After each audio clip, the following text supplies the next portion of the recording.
ኢቲቪ 57 ከኢትዮጵያ ቴሌቪዥን ጤና ይስጥልን። የሰዓቱን ዜናዎች እናቀርባለን። ሁሌ መርጣችሁ ስለምትከታተሉን ከልብ እናመሰግናለን። አርዕስተ ዜናዎቹ እናስቀድማለን።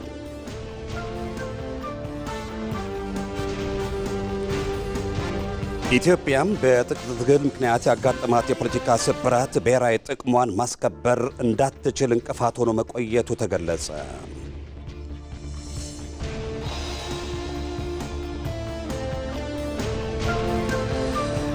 በአማራ ክልል የሰላም ጥሪ ተቀብለው ወደ ሰላም የተመለሱ ታጣቂዎች ከማህበረሰቡ ጋር በመቀናጀት ለክልሉ ሰላም ጉልህ ሚና እየተጫወቱ መሆኑን የክልሉ ሰላምና ጸጥታ ቢሮ አሳወቀ።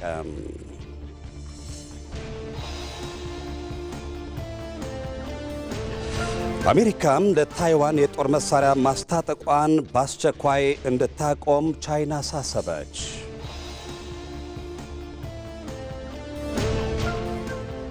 ከዜናዎቹ ጋር ሰለሞን ጡ መልሳን ነኝ። አብራችሁን ቆዩ።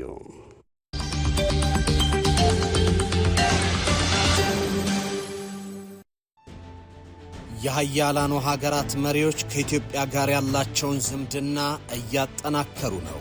የሀገራትና የጦር መሪዎች ኢትዮጵያ በመገኘት የልማት የጸጥታና የኢኮኖሚያዊ ትብብሮችን እያደረጉ ይገኛሉ። የህንዱ ጠቅላይ ሚኒስትር ናሬንድራ ሞዲ ጉብኝት በሁለቱ ሀገራት መካከል እጅግ ጠቃሚ ስትራቴጂያዊ ስምምነቶች ተፈርሞባቸዋል።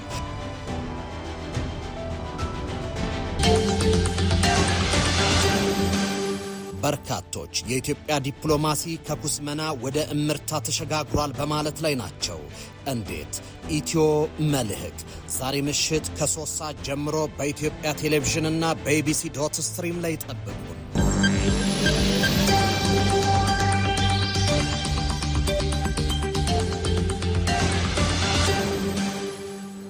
ወደ ቀዳሚ ዜናችን እናልፋለን። ኢትዮጵያም በትጥቅ ትግል ምክንያት ያጋጠማት የፖለቲካ ስብራት ብሔራዊ ጥቅሟን ማስከበር እንዳትችል እንቅፋት ሆኖ መቆየቱ ይነገራል። ሀሳብ አልባው የፖለቲካ ገበያ በዲሞክራሲ ልምምር ላይ የምትገኘውን ሀገር ዋጋ ማስከፈሉንም በርካቶች ይስማማሉ። በመደመር መንግስት እሳቤ ወደ ሀሳብ ፖለቲካ የሚደረገው ሽግግር ለሀገር የሚኖረው ፋይዳን በተመለከተ ምንተስኖት ይልማ ተከታዩን ዘገባ አዘጋጅቷል።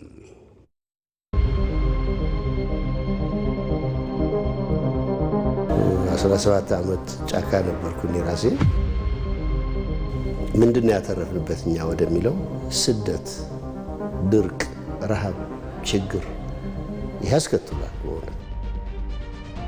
በበርካታ ስብራቶች የተተበተበው የኢትዮጵያ ፖለቲካ ከትውልድ ወደ ትውልድ ዋጋ እያስከፈለ ከሐሳብ የበላይነት ይልቅ ለሴራና ለኃይል ፖለቲካ ቅድሚያ መስጠቱ የጠንካራ ሀገር ምስረታው ከድጡ ወደ ማጡ ሲጎትተው ቆይቷል። በጠረጴዛ ዙሪያ በውይይትና በድርድር ተነጋግሮ ከመግባባት ይልቅ ነፍጥ አንግቦ በኃይል አቅምን ለማስከበር ይደረግ የነበረው ጥረት ፈቅ ያለ መፍትሄ ለኢትዮጵያ እንዳልፈየደ ታሪክና ምግባር የተጻፉ ዋቢዎች ናቸው። በእርግጥ አሜሪካንን ጨምሮ አንዳንድ የአውሮፓ ሀገራትም ጭምር በትጥቅ ትግል ምክንያት ከመፍረስ አደጋ ተነስተው ከትላንት ተምረው ሐሳብን መሰረት ወዳደረገው የዲሞክራሲ ባህል ግንባታ መገንባት እንደቻሉ ይነገራል። በኢትዮጵያ ግን ጽንፍና ጽንፍ በቆሙ ኃይሎች ተወጥሮ የሰነበተው የፖለቲካ ንግድ ከትላንት ተስቦ ዛሬ ላይ በተቃኘ እንጉርጉሮ ኃይልን አንግቦ ቅስምን ሰብሮ ነገን የሚሰርቅ በሴራ ትስስር ላይ የተመሰረተ ሆኖ ለዘመናት መዝለቁን የታሪክ መዛግብት ያስረዳሉ። ይሄ የመጣው አንደኛ የሐሳብ ልዩነት በአግባቡ ማስተናገድ ባለመቻላችን ፖለቲካ ስርዓታችን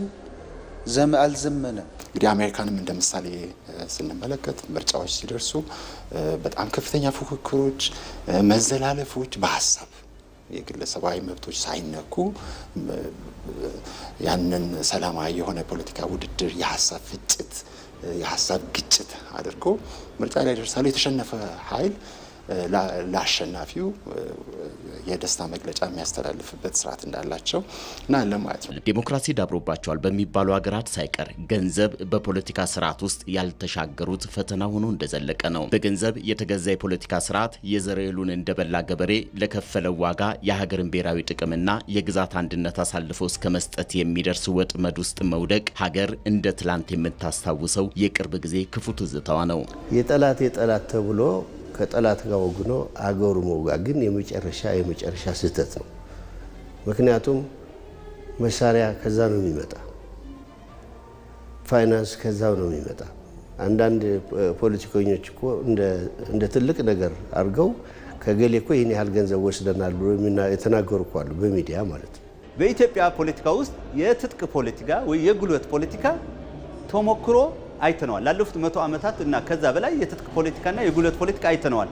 በውጤት ደረጃም አይተነዋል። በጉልበት 4 ኪሎ የገባ በጉልበት ከ4 ኪሎ ሲወጣ ነው ያየነው። ውድድርና ትብብር በሚደረግበት የሀሳብ ፖለቲካ ሜዳ የተለያዩ ሀሳቦች ተደጋግፈውና ተናበው ሀገር ይመራሉ። እዚህ አግላይም ጠቅላይም የለም። ብዝሃነት በሆነው የኢትዮጵያ መልክና ጠባይ የሃይማኖትና የብሔር ካባ እስካሁን ሀገርን ያጎበጠ ሂደት ተቀይሮ የሀሳብ የበላይነት መሰረት ያደረገ ስልጡን ፖለቲካ ወቅቱ የሚዋጀውም የሚበጀውም ሆኖ ቀርቧል። በመደመር መንግስት የፖለቲካ ገበያን ለማዳከምና የሀሳብ ገበያ ለማጎልበት ሀገራዊ ምክክር በማድረግና የፖለቲካ ኃይሎችን ከተቀናቃኝነት ይልቅ ወደ ተፎካካሪነት ጋብዞ ሀገር ለመስራት በጋራ የመስራት ውጥን ለሀሳብ ገበያ መዳበር የተከፈተ በር ሆኖ መጥቷል። በዘላቂነት የዚህ ሀገር መፍትሄ ፖለቲካዊ ድርድር፣ ፖለቲካዊ ውይይትና በሰላማዊ ሂደት የህዝብን ድምጽን በማግኘት ስልጣን ላይ መውጣትም መውረድም ላይ ከተካሄደ ዘላቂ ሰላምና ዘላቂ ልማት ይመጣል።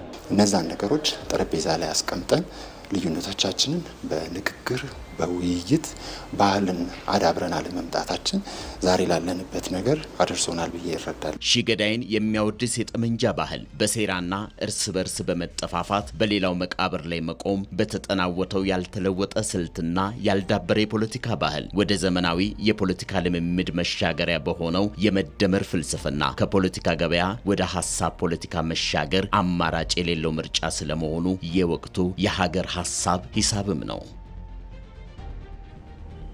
ከራስ የግል ፍላጎትና ጥቅም በላይ የሀገርን ብሔራዊ ጥቅም በማስቀደም ለሀገር ሁለንተናዊ እድገት በአንድነት መስራት እንደሚያስፈልግ ተገለጸ። ከሀገር ይልቅ የራስን ፍላጎት በማስቀደም ልዩነትን በጠመንጃ ፈሙዝ ለመፍታት የሚደረግ ጥረት ኢትዮጵያና ኢትዮጵያውያንን ወደ ኋላ ያስቀረ መሆኑን የተፎካካሪ ፖለቲካ ፓርቲ አባላት ተናግረዋል። የግል ፍላጎትን ወደ ጎን በመተውና የሀሳብ ልዩነትን በውይይት በመፍታት በጋራ መስራት እንደሚገባም ጠቁመዋል።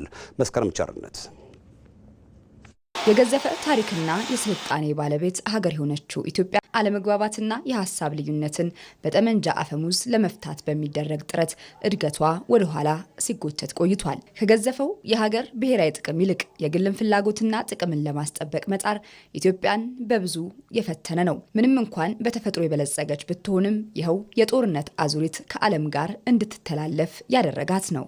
በጊዜ መቀደምን አስከትሎብናል። ተቀድመናል። በብዙ ሁኔታ ዓለም ዛሬ ከመሬት በታች ባለው ነገር እስከ ህዋ ድረስ ምርምር የማድረግ ሂደት አለ። በቴክኖሎጂ እጅግ በተራቀቀ ሁኔታ መምጠቅ አለ። በርካታ እድገቶች ልማት የዓለም ልማት ስንመለከት በቴክኖሎጂ በመደገፍ ምርትን በትንሽ ቦታ ብዙ ማምረትን በርካታ ለውጦች ይታያሉ። እኛ ጋር ስንመለከት እጅግ በጣም አዝጋሚ ነው። ከዓለም ጊዜ ጋር ዓለም ሲለወጥ እኛ ያልተለወጥንበት ሁኔታ አለ። ይሄ በጊዜ መቀደምን ያሳያል። ከዓለምም ተላለፍን ማለት ይቻላል። ከባህር በር እንድንርቅ ሲታሰብ መጀመሪያ የፖለቲካና የዲሞክራሲ ጥያቄ አዘል ሆኖ ግን ሌላ አጀንዳ ይዞ ነው የመጣውና ስልሳዎቹ ላይ የተነሱት ጥያቄዎች የኛ ጥያቄ ብቻ ሳይሆኑ ከጀርባ ሌላ አጀንዳ ነበረባቸው። ለዛ ነው የመገንጠል ጥያቄና የአካላችንን ክፍል እንድናጣ ብቻ ሳይሆን ከባህር በር እንድንርቅም የተደረገው ፐርፐዝ እኛ የያዝነው አጀንዳ ሳይሆን እኛ በያዝነው አጀንዳ ላይ ገብተው ስራቸውን የሰሩ አካሎች ናቸው እና ግጭት የእርስ በርስ ግጭታችን ከሚገባው በላይ ወደ ኋላ ጎትቶናል።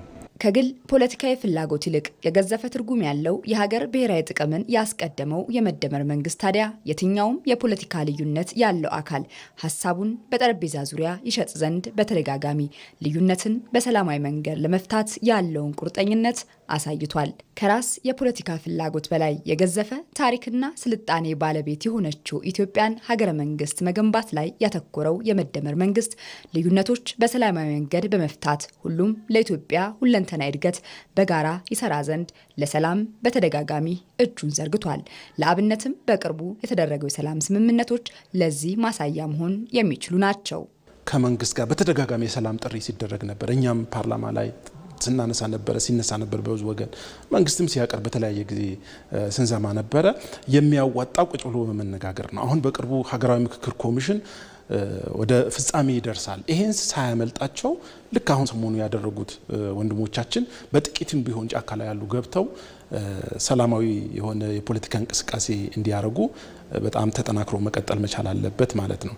የትኛውም የፖለቲካ ልዩነት ያለው አካል ከራስ ፍላጎት ይልቅ የሀገርን ሁለንተና እድገት የሚያረጋግጥ ብሔራዊ ጥቅም ላይ በጋራ ሊቆም ይገባል የሚለው አስማሚ መሆኑንም የተፎካካሪ ፖለቲካ ፓርቲ አባላቶች ያነሳሉ። አሁን ለፖለቲካ ስልጣን ነው ሽኩቻ ላይ መሯሯጥ ያለብን ለኔ እንዳንድ ዜጋ ስትጠይቂኝ፣ ወይስ ቀዳናው ላይ አህጉሩ ላይ ዓለም ላይ የመጣው ተጽዕኖን ሊሸከም የሚችል አቅም ፈጥነሽ መገንባት ነው። ኢትዮጵያ መልክዓ ምድርም ጂኦፖለቲካም ተቀይዳ ተቆልፋ ነው ያለችው።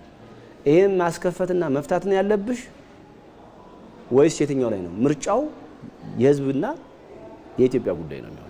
በአፍሪካ ቀንድ የምትገኘው ኢትዮጵያ የብዙ ፖለቲካዊ ፍላጎት አይን ማረፊያ ናትና ጠላቶች በውስጣዊ ግጭት ምክንያት እጃቸውን እንዳይሰነዝሩ ወጣቱም የውጭ ኃይል አጀንዳ ተሸካሚ እንዳይሆን መስራት እንደሚያስፈልግም ተናግረዋል።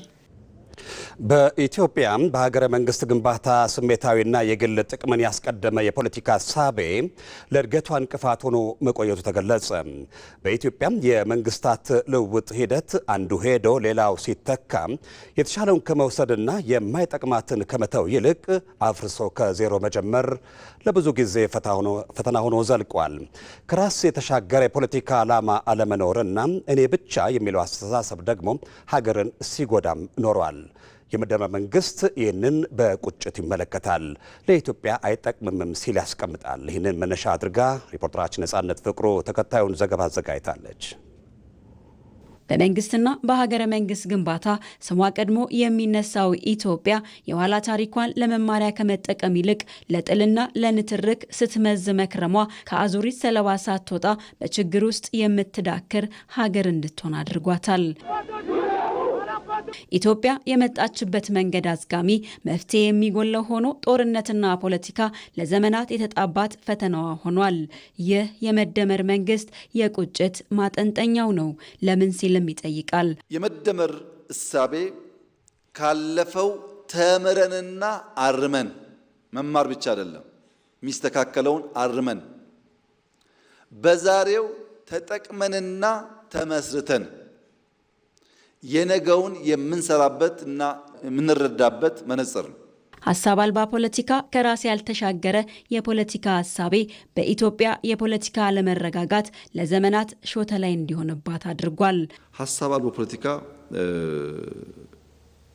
በብዙ መንገድ ከብልጽግና ግባችን እንድንቀር መደነቃቀፍን የሚፈጠር ነገር ነው። የተዛባና የተራራቀ ትርክት ነው። ለምሳሌ ስልጣን የሚገኘው በኃይል ነው። ነዋይ ለመሰብሰብ የምናደርገው ድካሞች ሁሉ ለሀሳብ አልባ ፖለቲካ አስቻይ ነገሮች ናቸው። አንዱ መንግስት ሄዶ ሌላው ሲተካ በጎውን መዞ የማይጠቅማትን ከመጣል ይልቅ አፍርሶ ከዜሮ መጀመር የኢትዮጵያ ህመሟ ነው። ኢትዮጵያ የነበረችበት አካሄድ እኔ እመጣለሁ፣ ያንተን አፈርሳለሁ፣ ሌላኛው ይመጣል፣ የኔን ያፈርሳል። ይሄ ምን ፈጠረ? ኢንስቲትዩሽናል ዲኬው የተቋማት ቅቡልነት ገደለ። በኢትዮጵያ ከራስ የተሻገረ የፖለቲካ ዓላማ ጠፍቶ ከኔ ውጪ ሁሉም ይጥፋ የሚል አመለካከት ሀገርን ሲጎዳም ኖሯል። የግል ጥቅማቸውን የሚመለከቱ አካላትም ይሆኑ ግለሰቦችም ይሆኑ ፖለቲካ ከሚያስቀምጠው የድርድር መንፈስ፣ ፖለቲካ ከሚያስቀምጠው ግጭትን በጋራ የመፍታት መንፈስ ስለሚወጣ በጣም አደገኛ ነው። በእንደዚህ አይነት አካሄድ ብዙ ሀገሮች፣ ብዙ ህብረተሰቦች፣ ግለሰቦችም ጤናማ ግንኙነት አጠፋዋለሁ። ስለዚህ ትልቅ ስህተት ነው የግል ጥቅምን ማስቀደም። በኢትዮጵያ የተመጣበት መንገድ ስርዓታዊ ያልሆነ ብሔራዊ ጥቅምን አስቀድሞ ሀገርን ከመምራት ይልቅ ክፉ ልማድ ሆኗልና ፖለቲካን በእልህና በስሜት የመምራት አባዜ መዘዙ የበዛ እንዲሆንም አድርጎታል። የሀገር ጥቅም ማለት እኮ የኔ ጥቅም ማለት ነው። ይህን ነው ማየት ያለብን። ሌሎች ሲጠቀሙ እኔ እጠቀማለሁ። ስሜትና እልህ አንተን ግለኛ ያደርጋል። ያንተ እውነት ብቻ ነው የሚታይህ። የጋራ እውነት መኖሩን የምታይበትን አይንህን ይነጥቃል። የጋራ እውነት ነው አብሮ ሊያኖርህ የሚችለው። የመደመር መንግስት ይህንን መቀየር ግድ ነው ብሎም ይነሳል። ከነዚህ መካከል አንዱ የፖለቲካ ስክነት ነው። የፖለቲካ ስክነት ከራስ የተሻገረ የፖለቲካ ዓላማ መያዝ፣ ከግል ጥቅም ከግል ክብር ባሻገር ለወል ፍላጎት የሚቆም ፖለቲካል እሳቤ መያዝ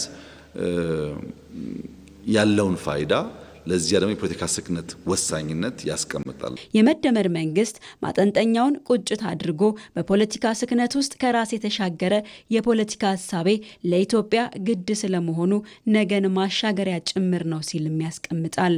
እንዴት ነው ከዚህ ጉዳይ የምንወጣው ብሎ የሚያስበው ብቸኛ መሻገሪያችን የሐሳብ ገበያ ነው። የሐሳብ ገበያ መሞቻና መዳኛ ያለው የሐሳብ ገበያ መሞቻው ሐሰትና ስሜት ነው። የሐሳብ ፖለቲካ ደግሞ መዳኛው ሚድነው ደግሞ እውነትና ዕውቀት ቦታ ሲይዙ ነው። ሀገር ከእልህና ከስሜት በላይ ናት። ሀገር ከኔ ውጪ ከሚል አስተሳሰብን በላይ ናት። እናም በሰከነ ፖለቲካ ከራስ በተሻገረ ሀሳብ የምትመራ እንድትሆን ማስቻል ተገቢ ስለመሆኑ ተመላክቷል። ከኢትዮጵያ ቴሌቪዥን ዜናዎቻችን እንደቀጠሉ ናቸው። ህንዳውያን ባለሀብቶች በኢትዮጵያ በተለያዩ ዘርፎች ከ5 ቢሊዮን ዶላር በላይ መዋለ ንዋይ አፍስሰው ተሰማርተዋል። የህንዱ ጠቅላይ ሚኒስትር ናሬንድራ ሞዲ የኢትዮጵያ ጉብኝትን ተከትሎ የሁለቱን ሀገራት ኢኮኖሚያዊ ትስስር ማሳደግ የሚያስችሉ ስምምነቶች ተፈጽመዋል። የሁለቱ ሀገራትን ኢኮኖሚያዊ ትስስር የተመለከተ ዘገባ ሳምሶን ገድሎ አሰናድተዋል።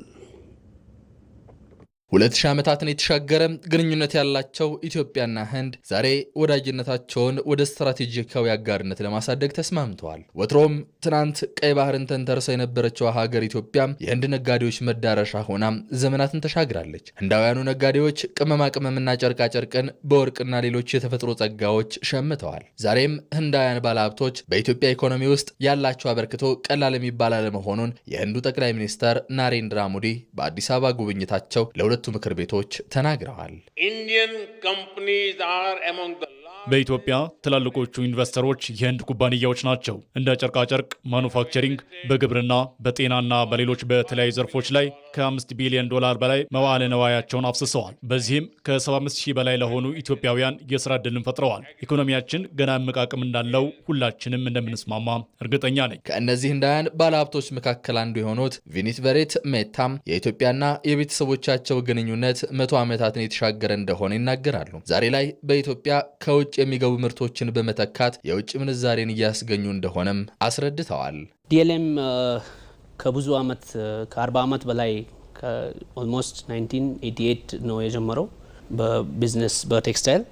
ግን ከዛ በፊት ሂስትሪያችን አያታችን ነው የመጡት። መጀመሪያ 1920 አካባቢ እጅ ሽመና ጀምረው ነበረ ራሳቸው። ከሱ በኋላ ነው ወደዚህ አቅጣጫ የደረስ ነው እና አሁን እኛ ማምረት አቅም እስከ 4500 ጋርሜንት በየቀኑ ማምረት እንችላለን። አሁን ላይ ኢትዮጵያ ያደረገችው የኢኮኖሚ ሪፎርም ለውጭ ባለሀብቶች ኢንቨስትመንት ተሳትፎ አመቺ ሁኔታዎች መኖራቸውን ጠቁመው ከዚህ የበለጠ ለመስራት ዝግጁ ስለመሆናቸው ኢትዮጵያን ሀገራችን እያሉ ይገልጻሉ።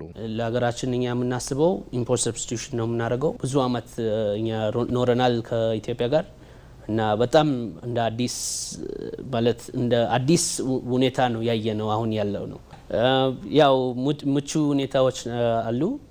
አሁን ለሀገሪቱም ለኛም ለመጥቀም ዝግጁ ነን። እኛ የህንድ ባለሀብቶች በኢትዮጵያ የውጭ ቀጥተኛ ኢንቨስትመንት ውስጥ ትልቅ ድርሻ እንዳላቸው የጠቆሙት ጠቅላይ ሚኒስትር አብይ አህመድ ይህ በሀገራቱ መካከል ከፍተኛ መተማመን እንዲኖር አድርጓል ብለዋል። በአሁኑ ጊዜ የውጭ ቀጥተኛ ኢንቨስትመንታችን አድጓል። ህንድ ደግሞ እያደገ ባለው የውጭ ቀጥተኛ ኢንቨስትመንት ውስጥ የመሪነት ድርሻ አላት። በኢትዮጵያ ከ650 በላይ ህንዳውያን ባለሀብቶች የሚያስተዳድሯቸው ኩባንያዎች ኢንቨስት እያደረጉ ይገኛሉ። ይህ ሁሉ በሀገራቱ መካከል ጠንካራ መተማመን እንዲኖር መሰረቱን ጥሏል። በሁለቱ ሀገራት መካከል ያለውን ኢኮኖሚያዊ እምቅ አቅም አሟጦ ለመጠቀም ያስችል ዘንድ ግንኙነታቸውን ወደ ስትራቴጂካዊ አጋርነት ከፍ ማድረጋቸውን የህንዱ ጠቅላይ ሚኒስትር ናሬንድራ ሞዲ በሁለቱ ምክር ቤቶች ፊት ተናግረዋል። ፕራይም ሚኒስትር ዶክተር አብይ አህመድ ጠቅላይ ሚኒስትር አብይ አህመድና እኔ የሁለትዮሽ ግንኙነታችን ወደ ስትራቴጂካዊ ግንኙነት ለማሳደግ የሚያስችል እርምጃን ወስደናል። ይህ በመሆኑ ደግሞ የሁለቱ ሀገራት ኢኮኖሚ ያለውን እምቅ አቅም በቴክኖሎጂ ፈጠራ፣ ማዕድን፣ በዘላቂ ልማትና በታዳሽ ኃይል ላይ በትብብር እንድንሰራ ያግዘናል። ህንድና ኢትዮጵያ በእኩልነት በጋራ በመስራት ኢኮኖሚያዊ ስኬት እንደሚያስመዘግቡ ጠቅላይ ሚኒስትር ናሬንድራ ሞዲ ያላቸውን እምነትም ገልጸዋል። ከቅርብ ዓመታት ወዲህ ግብርናን ለማዘመን የሰጠው ትኩረት በዘርፉ ከፍተኛ ውጤት እንዲመዘገብ ምክንያት ሆኗል።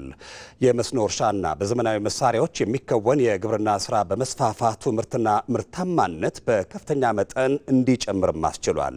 በዚህም ኢትዮጵያ ወደ ውጭ ሀገራት የምትልካቸው የግብርና ምርቶች መጠንና ከዘርፉ የሚገኘው የውጭ ምንዛሬ በየዓመቱ እድገት እያስመዘገበም ይገኛል። ባልደረባችን ብሩክታዊት አስራት በዚህ ዙሪያ ያዘጋጀችው ጥንቅር አለ። አብረን እንከታተለው። የግብርናው ዘርፍ የኢትዮጵያን ምጣኔ ሀብት በዘላቂነት ለማሳደግና የኢትዮጵያን መዋቅራዊ ሽግግር እውን ለማድረግ ከፍተኛ ሚና ይጫወታል። ኢትዮጵያ በግብርናው ዘርፍ የተትረፈረፈ ጸጋ ባለቤት መሆኗም ይታወቃል። ዘርፉ በመልክዓ ምድር፣ በአየር ንብረት፣ በግዙፍ የውሃ ሀብት፣ በሰፊ የሰው ኃይልና ለዘመናት በቆየ የግብርና ልምድ የዳበረ ነው። ከቅርብ ዓመታት ወዲህ እየተመዘገበ የሚገኘው አስደናቂ የምርትና ምርታማነት እድገት ለወጪ ንግድ፣ ለኢንዱስትሪ ግብዓት አቅርቦትና ገቢ ምርትን ለመተካት ለሚከናወኑ ስራዎች መሰረት የጣለ ሆኗል። ኢትዮጵያ ከ74 ሚሊዮን ሄክታር በላይ ለግብርና ምቹ የሆነ መሬት ባለቤትም ናት። በተጨማሪም ለበርካታ የሰብል አይነቶችና ለአትክልትና ቡና ጭምር ተስማሚ የሆኑ የተለያዩ የግብርና ከባቢዎችም የታደለች ምድር ናት። የግብርናው ዘርፍ ባሳለፍነው 2017 በጀት ዓመት 7.3 በመቶ እድገት ያስመዘገበ ሲሆን ይህም ከዓመታዊ ጥቅል ሀገራዊ እድገት የ2.3 በመቶ ድርሻ ያለው ሆኖ ተመዝግቧል።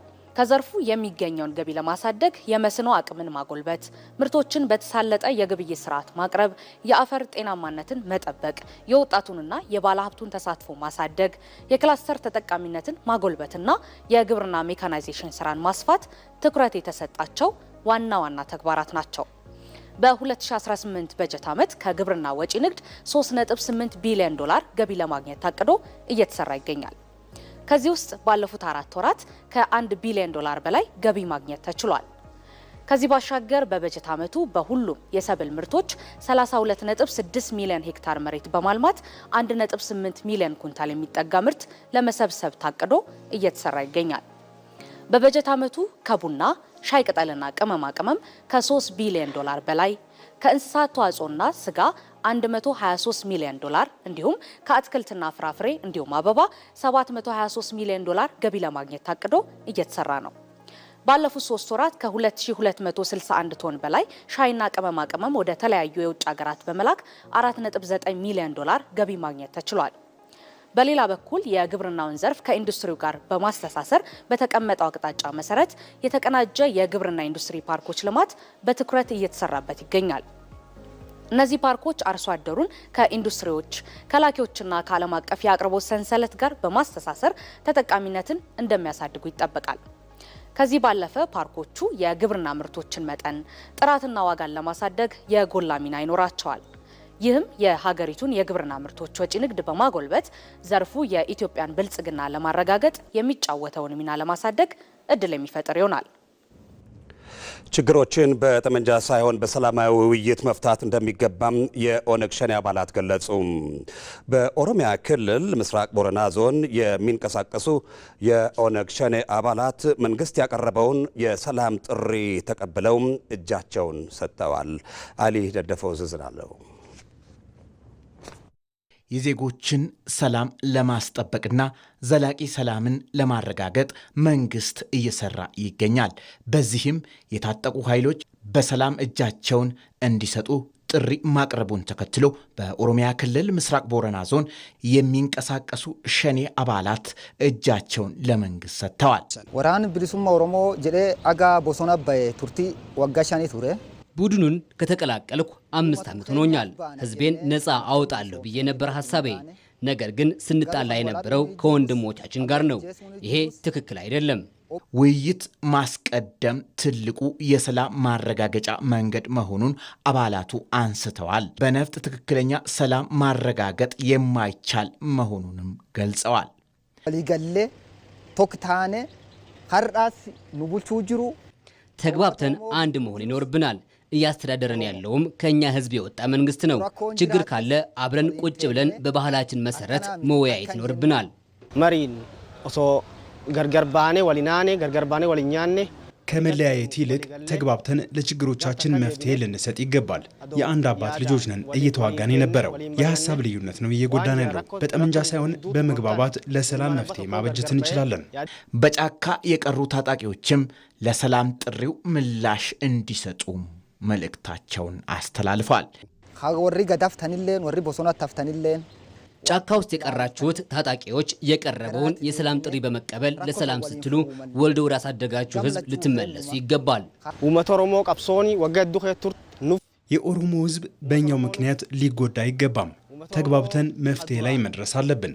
የቀሩ ታጣቂዎችም የሰላም ጥሪ መቀበል አለባቸው። ኦሞ ኦሮሞ ቶኪንታኔ ቶኮቴ ወንንጀኔ ኦሮሞ ለማን ተቺፈች በሁለት ቦታ ተከፋፍለን ስንዋጋ ነበር። ይህ ደግሞ ህዝባችንን እየጎዳ ነው። በጫካ የቀሩ ወንድሞቻችን ለሰላም እጃቸውን ለመንግስት ሊሰጡ ይገባል። የገዳ ስርዓት ለሰላም ቅድማ የሚሰጥ ስርዓት መሆኑን ተከትሎ የምስራቅ ቦረና ዞን ጸጥታ ጽሕፈት ቤት አሁንም ለሰላም ጥሪ ምላሽ ለሚሰጡ ታጣቂዎች ጋር በጋራ ሀገር ለመገንባት እንደሚሰራ አስታውቋል። ያመለ ወኒ ቢራ ሲንጅሩ ilmaanu ኦሮሞ ጅራ ወንድማማቾች ናቸው እዚህ ያሉት። ማንንም አይጎዳም። እኛ የኦሮሞ ወንድሞቻችሁ ነን። አሁን በጫካ ያላችሁትም መንግስትና ህዝብ ያቀረበውን የሰላም ጥሪ ተቀብላችሁ በሰላም ወደ ህዝቡ እንድትቀላቀሉ እንፈልጋለን። ጥያቄም ካላችሁ በሰላማዊ መንገድ ጠይቃችሁ መፍታት ይቻላል። በሰላም ወደ ህዝባችሁ ተመለሱን የምንለው። በምስራቅ ቦረና ላለፉት 2 ዓመታት ሰላምን ማረጋገጥ በተሰራው ስራ ህዝቡ ወደ ልማት ትኩረት መመለሱን ተገልጿል። በኦሮሚያ ክልል በተፈጠረው ሰላም የህዝብ አገልግሎቶች በተሟላ መልኩ የተሰጡ መሆኑ ተገለጸ። መንግስት ባቀረበው የሰላም ጥሪ መሰረት በርካታ ታጣቂዎች ወደ ሰላማዊ ህይወት የተመለሱ መሆኑ ተነግረዋል። በኦሮሚያ ክልልም የመንግስትን የሰላም ጥሪ ተቀብለው ወደ ማህበረሰቡ የተቀላቀሉ የቀድሞ ታጣቂዎች ከመንግስታዊ ስራ ጀምሮ በተለያዩ መስኮች መሰማራታቸውም ተገልጿል። ቤተልሔም ገረመው ተጨማሪ አላት። በኦሮሚያ ክልል በጸጥታ ኃይሉ በሀገር ሽማግሌዎች፣ አባገዳዎችና ሀደ ሲንቄዎች እንዲሁም በሌሎች የማህበረሰብ ክፍሎች ጥምር ኃይል ጥረት በተገኘው ሰላም የተለያዩ አገልግሎቶች ወደ ስራ መመለሳቸውን የህዝብ ተወካዮች ምክር ቤት አባልና የኦሮሚያ ክልላዊ መንግስት ፕሬዝዳንት የሰላምና ደህንነት አማካሪ ብርጋዴር ጀነራል ኃይሉ ጉንፋ ተናግረዋል። ሰላም በመታጣቱ ምንም የለም። ሰላም በመገኘቱ ለምሳሌ ትምህርት ቤቶች በአዲስ መልክ ተከፍተዋል። አርሶ አደሩ ማዳበሪያ ማግኘት ያለበትን አግኝተዋል። ድሮ ቤተሰብ እንኳን የድሮ ቤተሰቡን የማይጠብቅ በቀብሩም በደስታውም የማይገኝ ህዝቡ መጠያየቅ መጀመር፣ እንደዚሁም ማረስ፣ እርሻውን መሰብሰብ እና በአካባቢ ያለውን ማህበረሰብ በጋራ መወያየት መቻል ራሱ ትልቅ ምርታ ነው። ስለዚህ መንግስታዊ አገልግሎቶች በተነጻጻሪ እየተመለሱ ነው። የተጎዱትም መልሶ የማቋቋም ስራዎች እየተሰሩበት ያለው ነው። ስለዚህ ይሄ ሁሉ የሰላም ውጤት ነው። ቀድሞ በክልሉ ታጥቀው ይንቀሳቀሱ የነበሩ ነገር ግን የመንግስትን የሰላም ጥሪ ተቀብለው የመጡ ወገኖች በመንግስት ስራ በመሳተፍ ተደራጅተው በተለያዩ የስራ መስኮች በመሰማራትና ወደ ትምህርት ገበታቸው በመመለስ ሰላማዊ ህይወት መጀመራቸውን የገለጹት ብርጋዴር ጀነራል ኃይሉ የተቀሩትም ይህንኑ ፈለግ መከተል እንደሚገባቸው ገልጸዋል። አሁንም የተቀሩት መንግስት ባስቀመጠው የሰላማዊ በሩ ዝግ ስላልሆነ ውይይቶች ላይ ነን፣ እየተነጋገርን ነው። መንግስትም እየተነጋገረ ነው። የሀገር ሽማግሌዎችም እያነጋገሩን ነው። እነሱም እያነጋገሩት ነው። አይ ቲንክ በሂደት ሁሉም ነገር ተጠቃሎ ወደ ሰላማዊ መንገድ ይመጣል የሚል እምነት አለኝ። የሚያሳየው ፍሬውም ውጤታማ ስለሆነ አይ ቲንክ ወንድሞቻችን በረሃ ያሉትም ይህን ተረድቶ የጥረቱ አካል እየሆኑ የመጡ ስለሆነ ሂደቱን የማፋጠን ጉዳይ እንጂ ሂደቱ ተጀምሮ በሂደት ላይ ያለውና ቀጣይነት ያለው ነው የሚቆም ነገር አይደለም ማለት ነው። አሁን የተገኘውን ሰላም ለማጽናት የተቀናጀ ትብብር እንደሚጠይቅ አመላክተዋል። ክቡር ጠቅላይ ሚኒስትራችንም ቃል ከገቡት ውስጥ አንዱ ይሄ ነው። በማንኛውም ደረጃ ማሄድ ያለብን እንደ መንግስት ሄደን ሰላም ወንድማማቾች መሀል እንዲሆን ሀሳባቸውን በሰላማዊ መንገድ የሚገልጹትን ለመቀበል ዝግጁ መሆኑን ውሳኔ ሰጥተዋል። ወንድሞች በረሃ ያሉት የሚያስቡት የሚመኙትን ሰላማዊ በሆነ መንገድ መሳሪያ ሳያነሱ ለህዝቡ በማቅረብ ህዝቡ እንዲመርጣቸው ወይም ህዝቡ እንዲቀበላቸው ማድረግ ይቻላል። ግን ወደ ሰላማዊ መንገድ ኑ የሚላቸውን ጥረታቸው አሁን መቀጠል አለበት። የልዩነት ሀሳቦችን ከጠመንጃ ይልቅ በውይይት መፍታት የሰለጠነ የፖለቲካ ባህል መገለጫ በመሆኑ ሰላማዊ ትግልን አማራጭ ማድረግ እንደሚገባ ጠቁመዋል። በአማራ ክልል የመንግስትና ህዝብን የሰላም ጥሪ ተቀብለው ወደ ሰላም የተመለሱ ታጣቂዎች ከማህበረሰቡ ጋር በመቀናጀት ለክልሉ ሰላም ጉልህ ሚና እየተጫወቱ መሆኑን የክልሉ ሰላምና ጸጥታ ቢሮ አሳወቀ። የክልሉ ሰላምና ጸጥታ ቢሮ ኃላፊ ዶክተር እሸቱ የሱፍ ከኢቲቪ ጋር ባደረጉት ቆይታ መንግስት ለሰላም ጽኑ አቋም እንዳለው በማንሳት የታጠቁ ኃይሎች ወደ ሰላም የተመለሱ ታጣቂዎችን ፈለግ በመከተል የሰላም አማራጮችን እንዲቀበሉ ጠይቀዋል። ሳሙኤል ወርቃየሁ ዝርዝር አለው። የአማራ ክልል ሰላምና ጸጥታ ቢሮ ኃላፊ ዶክተር እሸቱ የሱፍ ለቃለ መጠይቁ ፈቃደኛ ስለሆኑ እናመሰግናለን። በአማራ ክልል ባለፉት ዓመታት የዘለቀው የጸጥታ ችግር የሚታወስ ነውና እንዲሁ አሁናዊ የክልሉ የሰላም ጉዳይ በምን ሁኔታ ላይ ይገኛል የሚለውን ሀሳብ በማንሳት ብንጀምርስ? አሁን ባለው ሁኔታ በጣም ከፍተኛ የሆነ መሻሻል የሚታይበት ነው። በአሁኑ ሰዓት የጠላት እንቅስቃሴ በጣም በከፍተኛ ደረጃ የተገደበበት ነው። የሰው ኃይሉ የተመናመነበት ነው። የኛ ሰራዊት የማድረግ ችሎታው እያደገ የመጣበት ይሄ ብቻ ሳይሆን አንዳንድ አካባቢ ህብረተሰቡ ከጠላት ጋር ግጭት የጀመረባቸው አካባቢዎች አሉ። ወደ ኋላ እየመለሳችሁን ነው፣ ጥቃት እያደረሳችሁብን ነው፣ የልማት ስራችንን እያስተጓጉላችሁ ነው፣ እገታ እየጣላችሁ ነው የሚሉ መሰረታዊ ጉዳዮች በህብረተሰቡ ውስጥ እየተነሱ ከህብረተሰቡ ጋር ግጭት የጀመረበት ሁኔታ አለ። ህብረተሰቡም በቀጥታ በሰልፍም እያወገዘ ያለበት ሁኔታ ስላለ ከፍተኛ የሆነ መሻሻል አለ ማለት እንችላለን። ይህን የመጣውን ሰላም ተከትሎስ አሁን ያለው የማህበረሰቡ እንቅስቃሴ ምን ይመስላል? በተለይ በልማቱ እንመለው፣ በትምህርት እንመለው፣ በሌሎች ከአሁን በፊት የትምህርት ስራው በከፍተኛ ደረጃ ተጎድቶ ነበር። አሁን የትምህርት ስራው በየአካባቢው ተከፍተዋል። ትምህርት ቤቶች፣ ህጻናት አሁን የሚውሉት ትምህርት ቤት ነው። የጤና አገልግሎቶች አገልግሎት እየሰጡ ነው። የልማት ስራን የማደናቀፍ፣ የትምህርት ስራን የማደናቀፍ፣ የጤና አገልግሎትን የማደናቀፍ፣ ለህብረተሰቡ የሚውሉ አገልግሎቶችን የማደናቀፍ አቅምም ብቃትም አሁን እያጣ ነው ያለው። ወደ ሰላም የተመለሱ ታጣቂዎች ለክልሉ ሰላም ምን ያክል አበርክቶ ወይም አስተዋጽኦ እያበረከቱ ይገኛሉ? ከውስጡ ያለው ሰራዊት እየከዳ ለመንግስት እጁን እየሰጠ የሰላም ጥሪን እየተቀበለ ህብረተሰቡ ጋር እየተቀላቀለ ያለበት ነው። የተወሰነው ደግሞ ከቡድኑ እየተነጠለ ወደ ውጭ ሀገር እስከ መሰደድ ድረስ እየደረሰ ስለሆነ ከጠላት ጋር አብረን አገር ከሚወጋ አማራ ክልልን ከሚያዳክም ኃይል ጋር እንዴት አብረን እንሰራለን? ይህ ስህተት ነው። ከዚህ በኋላ ሊበቃን ይገባል ብለው ሌሎችንም እያመጡ እነሱም እየተጸጸቱ ህብረተሰቡንም እያስተማሩ ለወደፊት በሰላም ችግሮች መፈታት አለባቸው የሚለውን ሀሳብ ይዘው እየመጡ ነው። በተለይ ደግሞ መሪ የነበሩ ሁኔታውን በደንብ የሚያውቁ በደንብ የሚረዱ ሰዎች ቀድመው መጥተው ስህተቱን በደንብ ለሰራተኛቸው ወይ ደግሞ ለሚመሩ ሰራዊት እያስተማሩ የሚመጡ ስላሉ ብዙ ትምህርት ነው ያገኘነው። ወደፊት እንደዚህ አይነት ነገሮች በውይይትና በምክክር ካልሆነ በስተቀር በኃይል እንደማይፈታ የተማርንበት ጊዜ ነው። ከተማርን ከዚህ መማር ይኖርብናል የሚለውን ነው እነሱም እያስተላለፉ ያሉት። እኛ የምንታዘበው ይሄንን ነው ማለት እንችላለን። ከዚህ ባሻገር እንግዲህ የተለያዩ የማህበረሰብ ክፍሎችን ያሳተፉ ህዝባዊ ውይይቶች እንግዲህ በመላ ክልሉ እየተከናወኑ ይገኛሉና የነዚህ ህዝባዊ ውይይቶች ላይ እየተሰጡ ያሉ ግብረ መልሶች ምን ይመስላሉ? እነዚህ ህዝባዊ መድረኮችስ በተለይ የክልሉን ሰላም ለማጽናት ብሎም የክልሉን ሰላም በዘላቂነት ለማስፈን ምን ያክል አስተዋጽኦ እያበረከቱ ይገኛሉ? ውይይቶቹ በጣም ብዙ ነገር እየቀየሩ ነው። አንደኛ ያልተረዳው ህብረተሰብ አሁን እየተረዳው፣ ይሄ ቡድን ግጭት ነው የሚፈጥረው፣ ግጭት ደግሞ ሀገራችን ስለማይጠቅም በዛ መንገድ መስተካከል አለበት የሚሉ መግባባቶችን ነው የፈጠረው። እኔ በዛ አጋጣሚ መግለጽ የሚፈልገው በጫካ ያለ ሰው አሁን የተፈጠረውን የሰላም አማራጭ ተቀብሎ ክልሉን መገንባት፣ ክልሉን ማልማት፣ ከጥፋት መታደግ ነው የሚሻለው።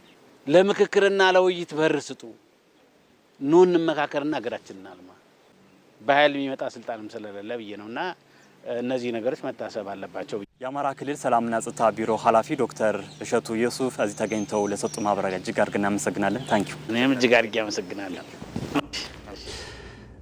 የሀገር ሽማግሌዎች ባህላዊ ጥበባቸውን በመጠቀም ግጭቶችን በማስወገድ ሰላምና አብሮነትን ለማጠናከር የሚያከናውኑትን ሚና አጠናክረው እንዲቀጥሉ የሰላም ሚኒስትሩ መሐመድ እድሪስ ጠየቁ። ሀገር አቀፍ የሀገር ሽማግሌዎች የምክክር መድረክ በባህር ዳር ከተማ ተካሂዷል። ሳሙኤል ወርቃየው ማህበራዊ ሀብቶቻችን ለዘላቂ ሰላምና ለህብረ ብሔራዊ አንድነታችን በሚል መሪ ሀሳብ ሀገር አቀፍ የሀገር ሽማግሌዎች የምክክር መድረክ በባህር ዳር ከተማ ተካሂዷል። አማራ ክልልን ጨምሮ በአንዳንድ የሀገራችን አካባቢዎች ላይ የሚስተዋሉ ግጭቶችን በሰላማዊ መንገድ እንዲፈቱ የሀገር ሽማግሌዎች ሚናቸውን በሚወጡባቸው ጉዳዮች ዙሪያ ለመምከር ዓላማው ባደረገው የምክክር መድረክ የተገኙ የሀገር ሽማግሌዎች በአማራ ክልል የተፈጠሩ ግጭቶችን በሰላማዊ መንገድ በመፍታት ክልሉ ወደ ቀደመ ሰላሙና ልማቱ ይመለስ ዘንድ የታጠቁ ኃይሎች የቀረቡ የሰላም ጥሪዎችን ሊቀበሉ ይገባል ብለዋል። አሁን ሰዓት የኢትዮጵያ መንግስት ጥሪ እያቀረበ ነው። ያን ጥሪውን ተቀብሎ ቁጭ ብሎ የራሱን ችግር ካለ ችግሩን መፍታት ነው እንጂ በግድያ ፍጹም ወይም ደግሞ በጠመንጃ አፈሙዝ የሚፈጠረው ነገር አይኖርም። እልቂትን በስተቀር የኢትዮጵያ ትልቁ ህዝብ ያለበት ሀገር እኮ ነው። ይህን የመሰለ የተንጣለለ መሬት የያዘ ህዝብ እኮ ነው። ትልቅ ኢኮኖሚ አቅም ያለበት አካባቢ እኮ ነው። ምንድነው ችግሩ? ለምንድነው ጠመንጃ ይዘን ከልማት ወጥተን ከትምህርት ወጥተን ከጤና ወጥተን ከእድገት ወጥተን እስከ መቼ ነው? ወዴት ነው የምንሄደው? ሀገራችን በየጊዜው የሚገጥሟትን ፈተናዎች በድል ለመወጣት የሀገር ሽማግሌዎች ሚና ከፍተኛ እንደነበር ያስታወሱት ደግሞ የሰላም ሚኒስትሩ መሐመድ እድሪስ ናቸው።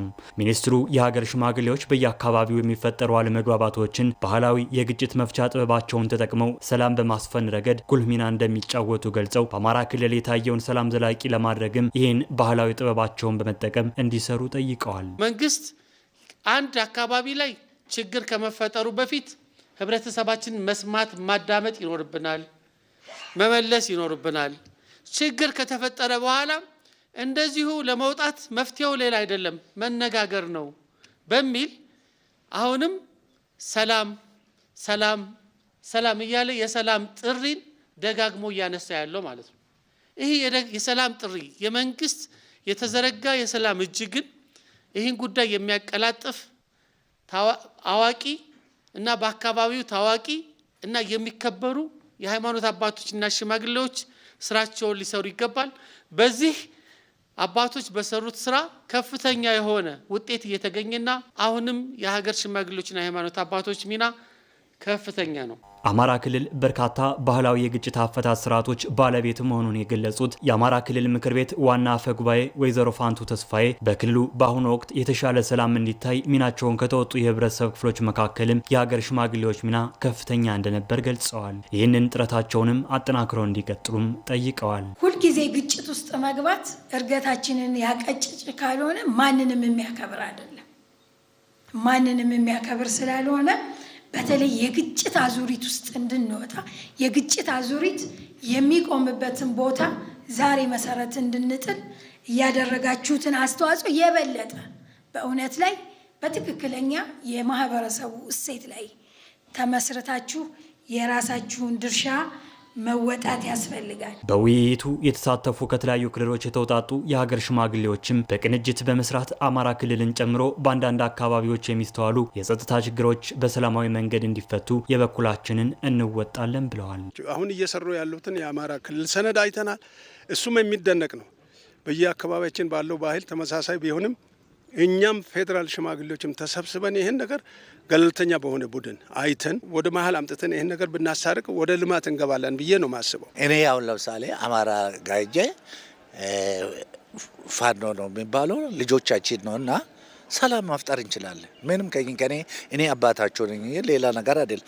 ምንም ድንበርም የለው። ልጆቻችን ምናልባት ያኮረፉን ካለ ደግሞ ከመንግስት ጋር ተደራድሮ ችግሮች እንዲፈቱ ማድረግ ነው እንጂ ዝም ብለ ቁጭ ብለ ወይም ደግሞ ቆሜ ማቱ አደጋ ነው እንጂ ሰላምን አያመጣም። በምክክር መድረኩ ከሁሉም ክልሎችና ከተማ አስተዳደሮች የተውጣጡ የሀገር ሽማግሌዎች ተሳትፈዋል።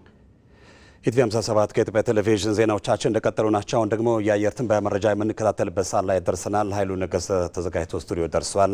እንደምን አምሽተሃል? መቀጠል ትችላለህ። ሰለሞን አመሰግናለሁኝ። በዛሬው ዕለት በደቡብ ምዕራብ፣ በመካከለኛው፣ በሰሜን ምስራቅ፣ በምስራቅና በምዕራብ የሀገራችን አካባቢዎች የዳመና ሽፋን ነበራቸው። ከዚሁም ጋር ተያይዞ በጎሬ ዝናብ ተመዝግቧል። በነገው ዕለት በጋ ሁለተኛ የዝናብ ወቅታቸው በሆኑት በደቡብና በደቡብ ምስራቅ እንዲሁም በሰሜን ምስራቅ፣ በመካከለኛው፣ በምስራቅ፣ በምዕራብና በደቡብ ምዕራብ የሀገራችን አካባቢዎች ላይ የዳመና ሽፋን ይኖራቸዋል። ከዚሁም ጋር ተያይዞ ቦረና፣ ባሌ፣ ምዕራብ አርሲ፣ ጉጂና ምዕራብ ጉጂ፣ የሲዳማና የደቡብ ኢትዮጵያ ክልል ዞኖች በጥቂት ቦታዎቻቸው ላይ ቀላል መጠን ያለው ዝናብ ያገኛሉ። በተጨማሪም ከሚጠናከሩት ዝናብ ሰጪ የሆኑ የአየር ሁኔታ ክስተቶች በመነሳት ደቡብ ምስራቅና ምስራቅ ትግራይ፣ የአፋር ክልል ዞኖች፣ ምስራቅ ጎጃም፣ ሰሜንና ደቡብ ወሎ፣ ሰሜን ሸዋና የኦሮሞ ብሔረሰብ ልዩ ዞን፣ ከሶማሌ ክልል ሲቲና ፋፈን ዞን፣ ሐረር፣ ድሬዳዋ፣ ምዕራብና ምስራቅ ሐረርጌ፣ አርሲ፣ ጅማ፣ ሰሜን ምዕራብ፣ ደቡብ ምዕራብና ምስራቅ ሸዋ ዞኖች እንደዚሁም የማዕከላዊ ኢትዮጵያ ክልል ዞኖች ወቅቱን ያልጠበቀ ከቀላል እስከ መካከለኛ መጠን ያለው ዝናብ ይኖራቸዋል። በነገው ዕለት የሀገራችን ዋና ዋና ከተሞችና የቱሪስት መዳረሻ የሆኑ ስፍራዎች የሚኖራቸው የአየር ሁኔታ አክሱም፣ ጎንደር ዳመናማ፣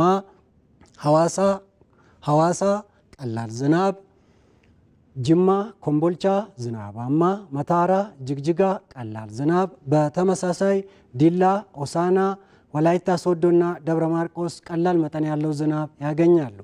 በአዲስ አበባ በቀጣዮቹ 3 ቀናት ዳመናማ የአየር ሁኔታ ይኖራል። ተመልካቾቻችን ለበለጠ መረጃ ኢንስቲትዩቱን ድረገጽ www.itomet.gov.ኢቲን ይመልከቱ። በርካታ መረጃዎችን ያገኛሉ። ሰለሞን አመሰግናለሁ። እኔም በጣም አመሰግናለሁ ሰለሞን።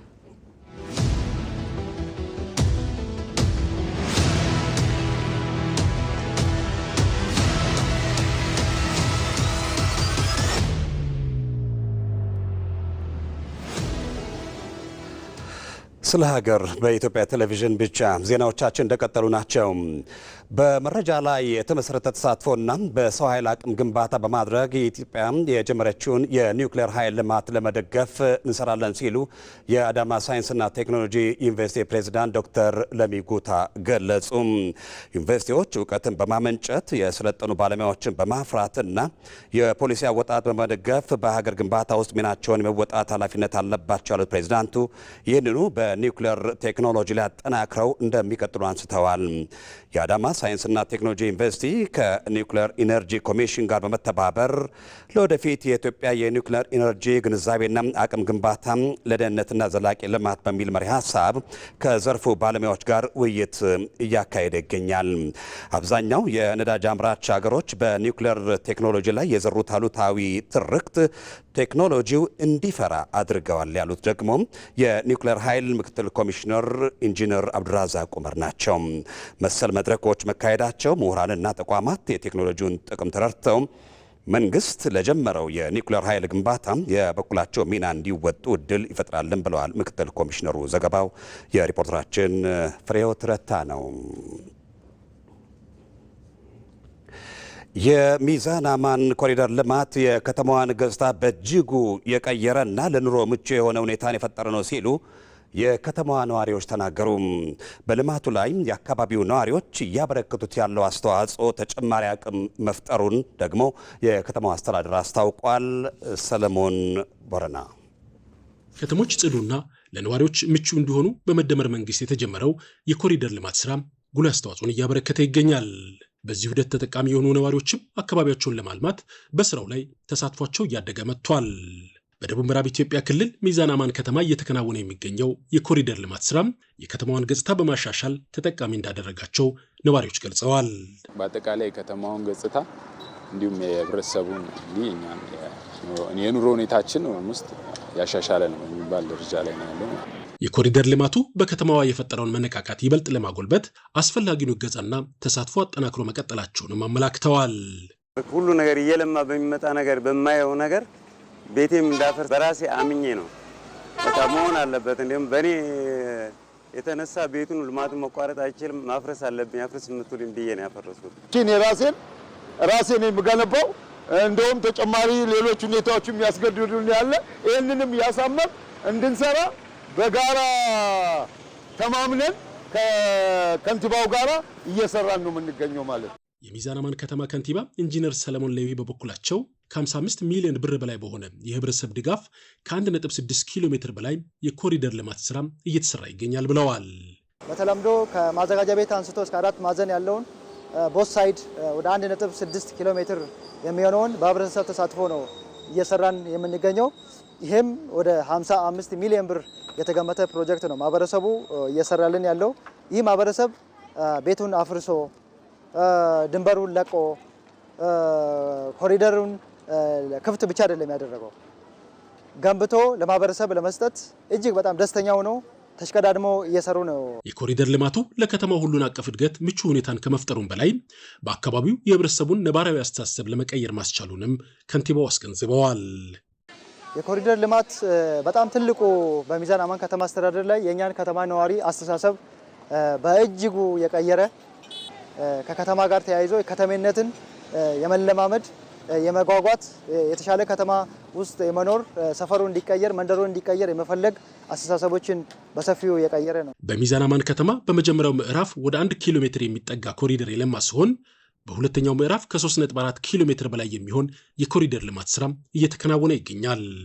የከተማ አስተዳደሩ ለዚሁ ተግባር ከ300 ሚሊዮን ብር በላይ በጀት መድቦ እየሰራ እንደሚገኝም ተጠቁሟል። ከኢትዮጵያ ቴሌቪዥን ዜናዎቻችን እንደቀጠሉ ናቸው። የውጭ ዜና። አሜሪካ ለታይዋን የጦር መሳሪያ ማስታጠቋን በአስቸኳይ እንድታቆም ቻይና አሳሰበች። ቻይና ይህንን ማስጠንቀቂያ የሰጠችው የ11 ቢሊዮን ዶላር ዋጋ ያለው የጦር መሳሪያ ለታይዋን ለማቅረብ አሜሪካ መወሰኗን ተከትሎ ነው። አሜሪካም በዚህ በጀት የሮኬት ምርቶችን፣ ከባድ መድፎችን፣ ጸረ ታንክ መሳሪያዎችን፣ ሰው አልባ አውሮፕላኖችን እና መሰል ጦር መሳሪያዎችን ታቀርባለች መባሉን ፍራንስ 24 ዘግቧል። በእርግጥ ውሳኔ ተግባራዊ ለመሆን የአሜሪካ ምክር ቤት ገና አልፈቀደም። የትራምፕ አስተዳደር ለታይዋን መሰል ድጋፍ ሲያደርግ ይህ ለሁለተኛ ጊዜ ነው። የቻይና የውጭ ጉዳይ ሚኒስቴር ቃል አቀባይ በሰጠው መግለጫ አሜሪካ የአንድ ቻይናን መርህ ልትቀበል ይገባል ብለዋል። የታይዋን የመከላከያ ሚኒስትር የዋሽንግተን እርምጃ ከቻይና ሊቃጣ የሚችለውን እርምጃ መመከት የሚያስችል ነው ሲሉ ገልጸዋል። የቻይና የጦር መርከቦች በታይዋን አካባቢ በየቀኑ መታየታቸው ስጋት መሆናቸውን ታይዋን ትገልጻለች። ዘገባው የፍራንስ 24 ነው። ከኢትዮጵያ ቴሌቪዥን ምዕራፍ 1 የዜና መርሃ ግብራችን ይመስል ነበር። በምዕራፍ 2 ደግሞ የቢዝነስና የስፖርት ዘገባዎችን